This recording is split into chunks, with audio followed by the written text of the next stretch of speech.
ازيكم عاملين ايه؟ وحشتوني جدا جدا جدا.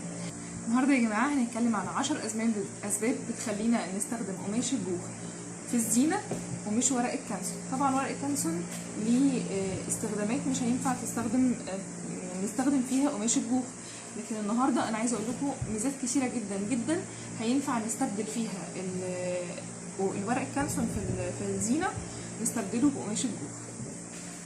اول حاجه بيتخيط او بيتلزق، الورق بيتلزق بس.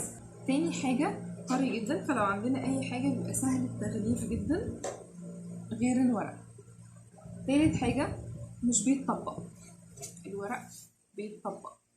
رابع حاجه مش بيتقطع، الورق سهل جدا انه يتقطع لو عملنا بيه فروخ زينه. خامس حاجه رغم نصعان لونه جدا الا ان انا ممكن اشف من عليه اللي انا عايز اشوفه.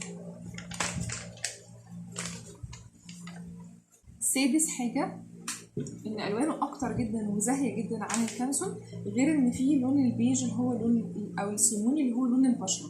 سابع حاجة ارخص بشكل ملحوظ من قماش من ورق الكانسون. ورق الكانسون الفتح ده يا جماعة متر في 70 ب 13 جنيه، في حين ان المتر في متر من قماش الجوخ بنفس السعر. تامن حاجة قماشته مش قماشه منسدله اللي هي مش هعرف اديها شكل، لا هي في نفس الوقت يعني ناشفه ومتماسكه فبتدي شكل الورق بالظبط.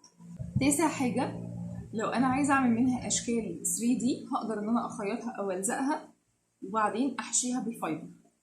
عاشر حاجه بيتكتب عليه زي الورق بالظبط. رقم 11 يا جماعه، هو لو عجبكم الفيديو اعملوا سبسكرايب للقناه وعملوا شير ولايك للفيديو في كل حته، يمكن الفيديو يوصل لاكبر عدد من الناس وفي ناس تستفاد من كده.